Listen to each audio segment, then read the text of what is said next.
Well, just while I wait for the slides to come up, kia ora, talofa, malawalele. Thank you for the warm welcome. It's really lovely to be back here. It makes me feel a little bit old because I was here 10 years ago too. I think presenting on a sugary drinks tax for New Zealand at the time. But it's just a real privilege, so thank you. Just waiting on my slides. So I'll start talking a little bit about what I'm going to talk about today. It's a little bit of a hard act to follow. I'll try and keep my energy up, but I can't promise it's going to be as high as Rick's. So today I'm going to talk to you a little bit about some work that we did using Nielsen Homespun market research panel data to look at how much soft drinks New Zealanders are consuming at the household level, and whether different types of households are consuming more or less depending on some of their demographics. Amazing, thank you. Before I start though, I just wanted to acknowledge Sah Dodd, who's at the back. Go on, give us a wave. This is Sah's master's work that I'm presenting today, and it was very much Sah that led the analysis, and it was also really a team effort from colleagues at the School of Population Health. So thank you, Sah, for letting me present your work today. So I thought I would start with a little bit of context, and I've focused my background today on sugary drinks consumption in children, because as we know, our lifestyle habits begin in childhood, and children are our most vulnerable. And so I thought it would be useful to focus my background here.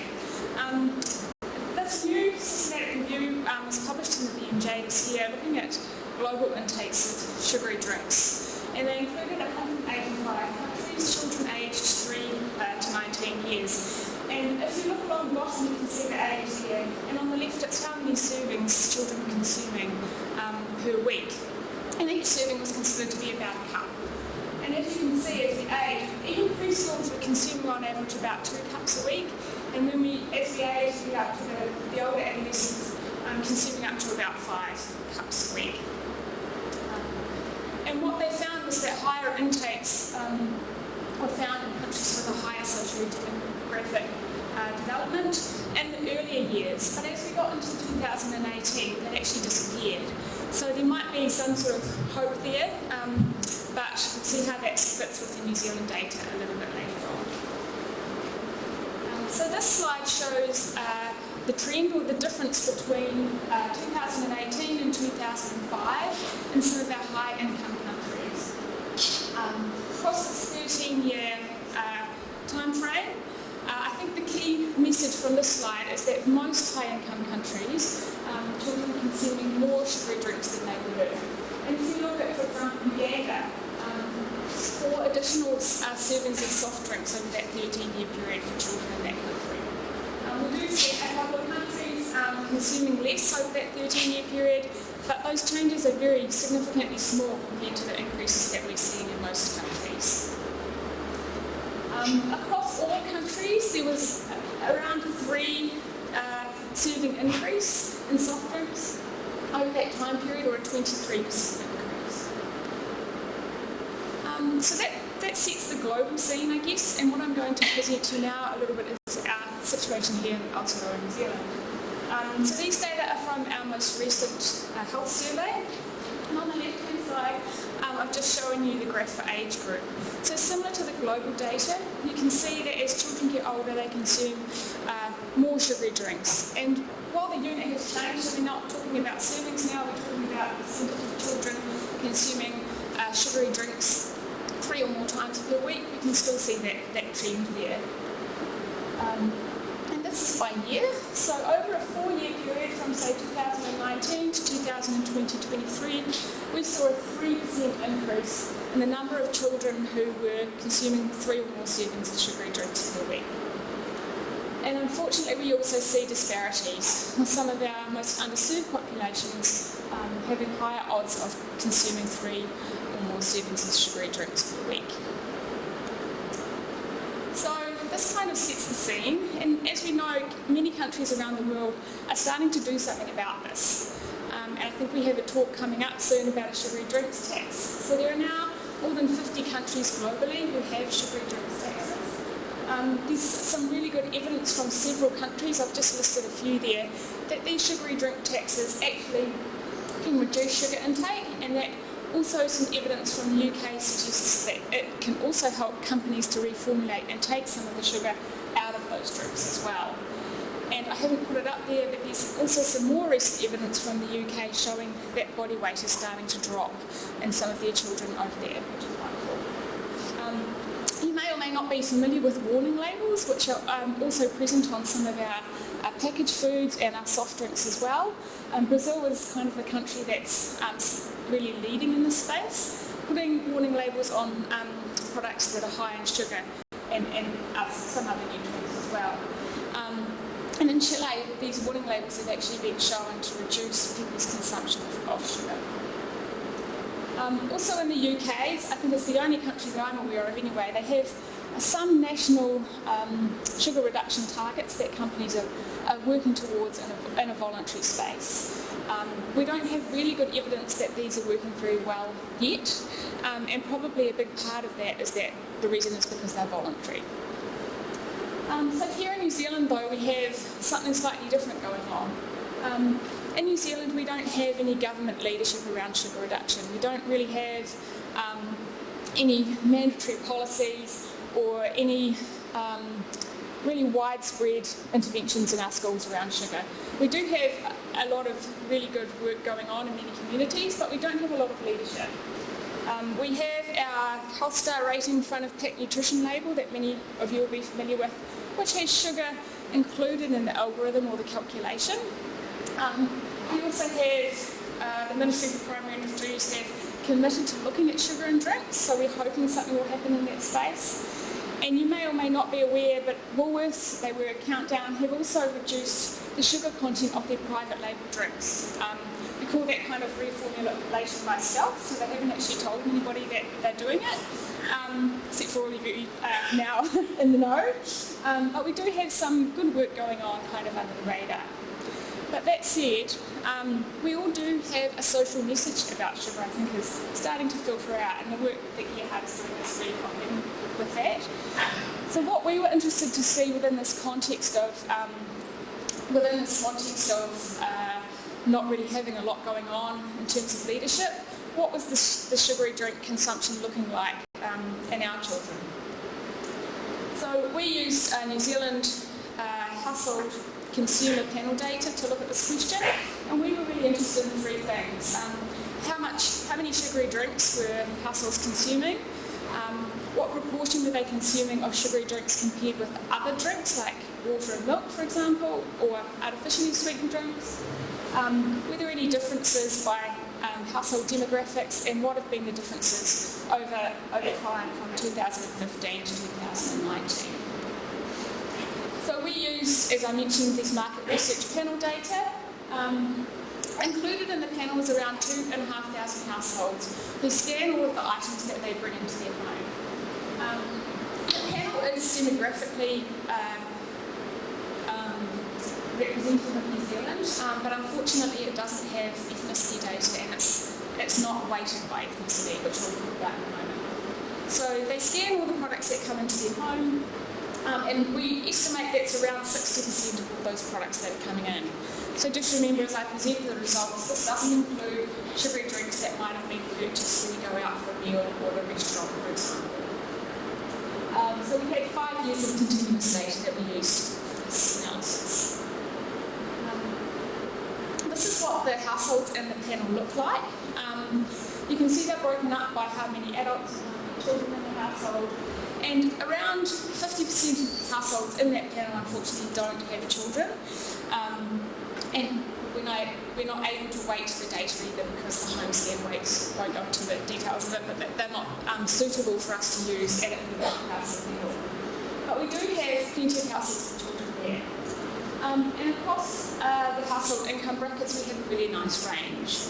Now across 1 year we saw that households were scanning around 2,000 individual barcodes, which means individual products, and that most of the drinks they were scanning were sugary soft drinks, so about 70% of the individual products they were scanning were soft drinks. So we classified these 2,000 individual products into 3 categories using the World Health Organization definition for sugary soft drinks, artificially sweetened beverages and unsweetened beverages. So you can see the types of drinks which were included in each category here. So here are some of our results. I'm just going to move a little bit closer here. So as you can see, around half of what people were buying, half the drinks people were buying were unsweetened drinks. And most of that category was actually made of milk, which is, I guess, what we would expect. But around a third of what people were buying were sugary soft drinks. And if you look closely, you can see those are mostly made up of fizzy drinks, which is the dark blue one, but also fruit and vegetable juices and other types of fruit drinks, if you like, which we all know also quite sugary. And then there are some artificially sweetened drinks here, around 15% of what people were buying. And most of those were artificially sweetened soft drinks. When we look at the results by volume, this slide almost presupposes the previous slide. It looks very similar, but it's nice to look at some numbers sometimes. So across all of the drinks, households are buying around 200 litres of drinks per year. And of course most of those are unsweetened. But if we look just at the sugar-sweetened drinks category for a minute, that's 72 litres per household per year, which works out to be around 30-ish litres for a 2.5 person household, which is the average that we had in the days. So around 30 litres per person, and if you want to do a back of the envelope calculation with that, it's around 2 cups of soft drinks per person, per household per year that people are buying. And that's just what it's coming to the home. And then that's the artificial sweetened drinks as well. We look at the differences that we saw by different types of household. As you might expect, larger households purchase more volumes of all of the beverages, sugary sweetened soft drinks, as well as unsweetened beverages. But we didn't see a difference in the annual volume of artificially sweetened beverages by household size, which is a little bit interesting. And when we look at our lower income households, we see some things we might expect. So we might expect that they would purchase lower volume of drinks and they might have a lower household food budget. And we certainly saw that for artificially sweetened drinks and for unsweetened drinks. But when we looked at soft drinks, we saw a similar level of purchasing for households on lower incomes as higher incomes.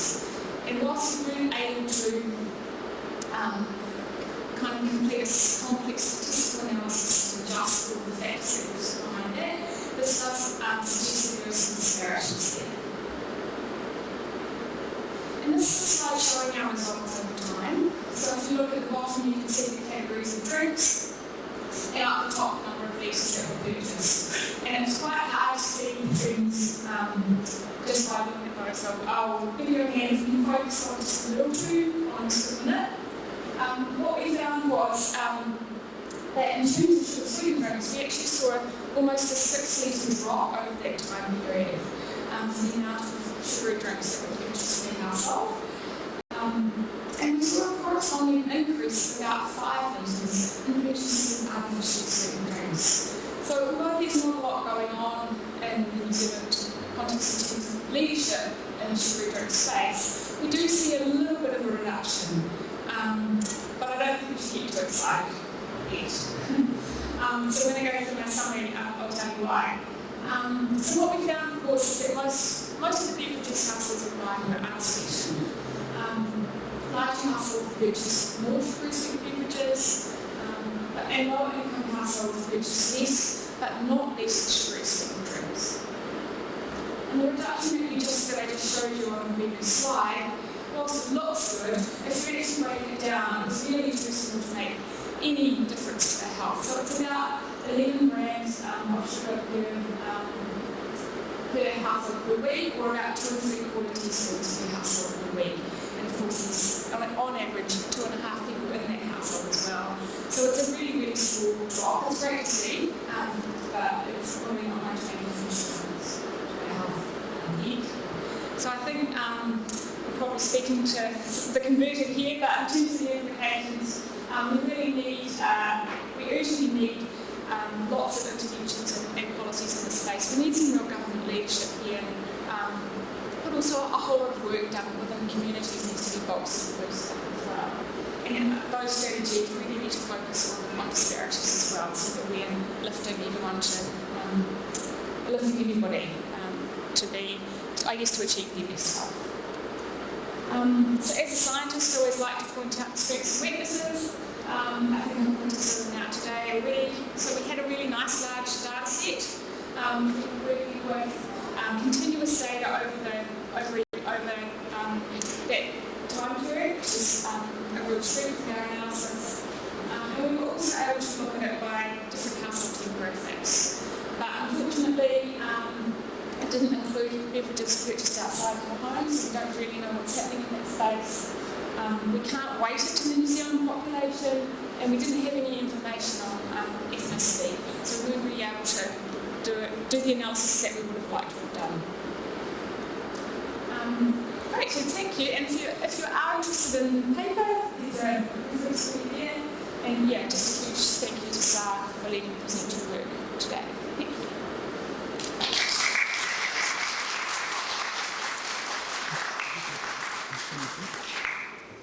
We're doing pretty good for time, and again, due to the MC, we've got an opportunity to have one or two questions from the audience. So, would anybody, does anybody have a question that they'd like to ask Helen?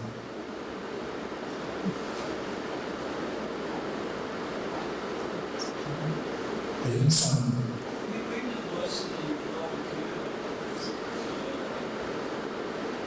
The drop in sugary drinks.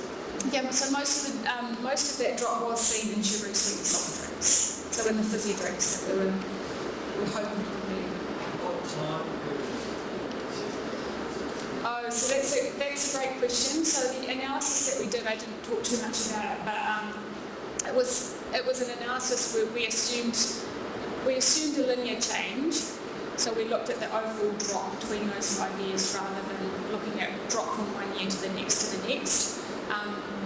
With the number of drink categories and the number of years, it was just really too hard to make sense of the data. Yeah, so maybe you can help with that next time, Simon. Thank you. Okay, we give Helen a little round of